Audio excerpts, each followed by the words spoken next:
Methodist Church underneath an array of flags that represent the membership of this church in the various countries to which we come from.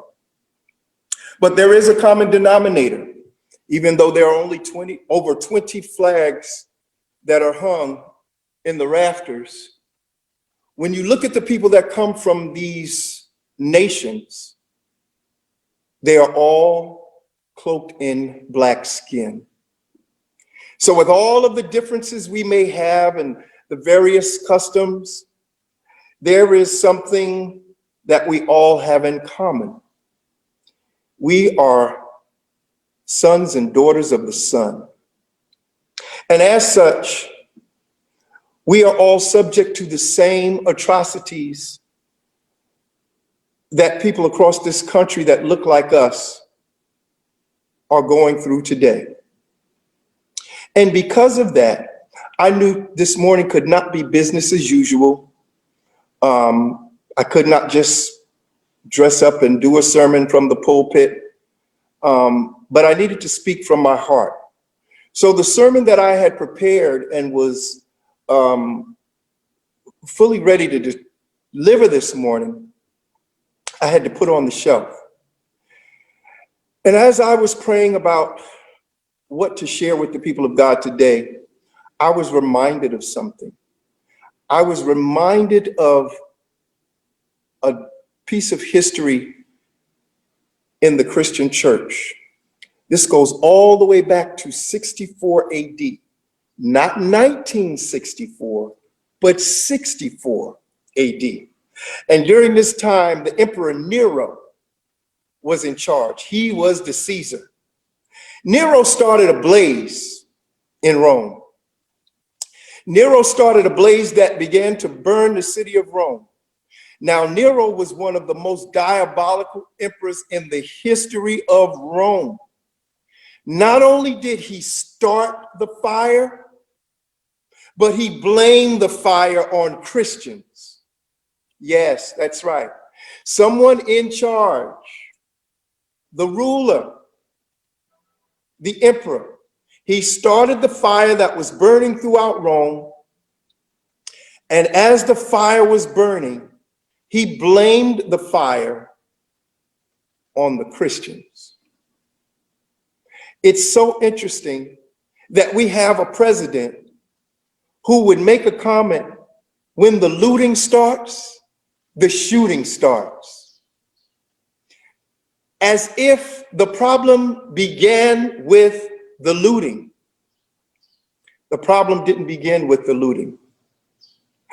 This week, as we were having a meeting with our worship committee, I confided in them the inner conflict that was going on inside of me. I told them, right now, my Panther sensibilities seem to be eclipsing my pastoral sensibilities. Now, for all you ultra-religious folks, I know that that sounds sacrilegious to you. But the reality is, long before I was a pastor, I was a black man. And since I've become a pastor, I am still a black man. A black man ignored, a black man taken for granted, a black man profiled, a black man endangered, and a black man marginalized. I'm trying to check to make sure you hear me. If you can hear me, just nod your head, Rev. I want to make sure I'm heard. Can you hear me? Good. Okay. So today I decided I'm not going to wear a collar today. I'm not wearing the collar of a pastor. I'm not wearing the robe of a pastor. I'm not even wearing the suit of a pastor. When I got up today, I realized that today was not a day to be draped in the garments of our colonizers. But that doesn't mean I'm not still operating as a pastor. I realized that my Panther sensibilities are indeed pastoral. I realize that healthcare, feeding the hungry, legal representation, community education, Head Start, protecting our community, all of these things are pastoral. And the last time I checked, a pastor is called to look out for the welfare of the sheep. A pastor is called to protect the sheep from harm. A pastor is called that wherever harm comes from, they are to guide and protect the sheep. So I realized that maybe my early affinity for the Black Panther Party was a part of my preparation for becoming a pastor. I was all set this morning to preach a sermon entitled, "Don't Fight the Wind." That was a fitting sermon for our birthday celebration because you see, today is Pentecost Sunday, and it's the day where we commemorate the birth of the church. But today I woke up feeling like that kid who was looking forward to a birthday party only to have the neighborhood bully come around and completely destroy the party. And then I thought, you know what? Perhaps we're not supposed to be celebrating right now. We're a culture, both secular and sacred, that has mastered the art of celebration. We know how to throw a party. God knows we can throw a party. We throw parties in the club, we throw parties in our home, and we even throw parties in the church. We know how to party. But once the parties are over, we return to the ugly reality that awaits us. And so today I wonder if the people that need to hear this message actually are hearing the message. Not a message from the preachers. We're already clear. They haven't heard our message. They didn't hear the prophets before us. They didn't hear Jesus. They didn't hear Eric Garner when he pleaded, "I can't breathe." They didn't hear George Floyd when he helplessly and hopelessly cried out, "I can't breathe," until he found himself drifting from this life, journeying to join the ancestors. No doubt his mother was a part of the welcoming committee. Upon seeing her son and him seeing her, he cried out, "Mama." No, they didn't hear that. They didn't hear our brother Colin Kaepernick when he silently took a knee. They didn't hear our brother LeBron James when him and others in the NBA spoke out. They told brother Colin, "You won't play on our fields again." And then they turned to our brother LeBron and they said, "Just shut up and dribble." I can't begin to tell you how many peaceful protests I participated in over the years. I was a part of the people walking the streets, chanting the slogans, "No justice, no peace." What do we want? Justice. When do we want it? Now. We chanted those things until our voices were sore, and we marched until our legs were tired. But I realized something. After a while, I realized they weren't listening. For them, our peaceful protests represented something else. Our peaceful protests to them were likened to a pressure release valve. If we let them march and if we let them chant, eventually it will be cathartic for them and everything will return back to normal. But now we have some peaceful and not so peaceful protests going on.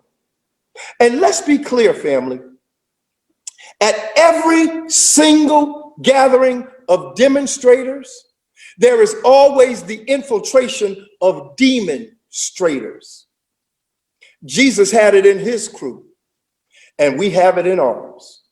That being said, I find it very interesting that when an NCAA team wins a national championship, or when an NFL team wins a Super Bowl, cars can be set on fire, bricks can be thrown, property can be destroyed, and you know what? Those things are characterized as a celebration. But when the same thing happens because people are fed up with the devaluing and destruction of Black lives, it's cast as a riot.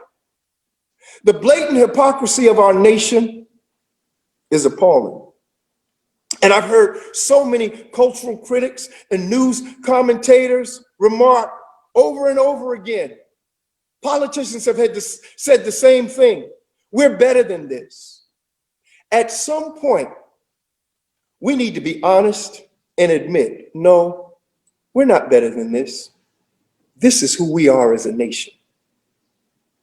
We're showing ourselves and we're showing the entire world just who we are. Because until we begin to tell the truth, until we begin to have honest conversations, nothing is going to change. And so today, what we need is not a hoop, not a feel-good sermon that's going to make people feel good. We need to have a sobering conversation. I saw some interesting photographs that were laced with irony. Just two of them I want to share. One was of a line of white protesters that had formed a barrier between black protesters and the police. They knew that their privilege would provide them with a level of protection not afforded to people that look like me. And there was another picture. There was a picture of a white police officer. In the middle of the protest, he had gotten separated from his unit. This single white police officer was surrounded by a group of black men who locked their arms, and they created a barrier to protect him from the rest of the protesters. Irony. White protesters creating a barrier to protect black protesters. Black protesters creating a barrier to protect a white police officer. Church, what's needed today is not a celebration. What we need today is repentance, which is not to be confused with an apology or asking for forgiveness, because that's what we get, and God knows we've had enough of those. That's from people that want to keep their jobs, people that want to remain in office, and they hire PR firms that script these well-crafted apologies that are often accompanied with the required waterworks. Yes, they cry the tears. People need to see your tears as you're apologizing. No. With that, they place the burden on us and others to forgive them. They apologize and leave the burden to forgive on us. No, that's not what today is about. Today is about repentance, where the burden is on the individuals, or individuals are the system that is wrong, which means that system needs to change. That system needs to turn. That system needs to apologize, to change directions, not merely ask forgiveness, but to turn from sinful behavior to righteous behavior. And you know, our situation is so bad, it's almost comical. We don't even have a viable presidential candidate that we can say truly cares about us. We have one who's sitting in office. When he was running for office, he asked Black America the question, what do you have to lose? In other words, acknowledging just how pitiful and bad our situation was. In other words, it clearly can't get any worse for you voting for me. That was a lie. And then we got one now who has declared if we don't vote for him, our blackness is in question. Who do you think you are to revoke our black card? The audacity. I got an idea. How about we just stop electing old white men to the White House? How about that? Because the first time we got off that train wreck, the entire world celebrated along with us. And as soon as we got back on that toxic track, the entire world mourned and mocked us and thought we had lost our sanctified minds. But I want to tell you something before I close. If you have a problem with the resistance and revolution on this level, you just wait. Wait till we put down our carnal weapons and pick up our spiritual weapons. Because when the day comes, when the people of God march around the walls of the city in silence, that's when you need to be frightened. Because the day we walk around the walls of the cities and these borders you think will protect you and others in silence until God gives us the signal, that, my friends, will be the day of no more cheeks. We won't have another cheek to turn. That will be the day we begin to engage in spiritual warfare. And like Paul reminded us, we will be more than conquerors, conquering all those that have traditional means of war. Because the weapons of our warfare are not carnal, but they are indeed mighty, and we can pull down every stronghold with it. Wait, because that day is coming when we begin to march in silence and wait for God to give us the signal. Every single wall will come down. Every single stronghold will be destroyed. Every stronghold. The same God that taught us to forgive 70 times 7 is the same God that gives the orders, destroy everything and everyone. I leave this place full of power. I leave this place full of purpose. I leave this place in God's presence. Go in peace until God tells us different.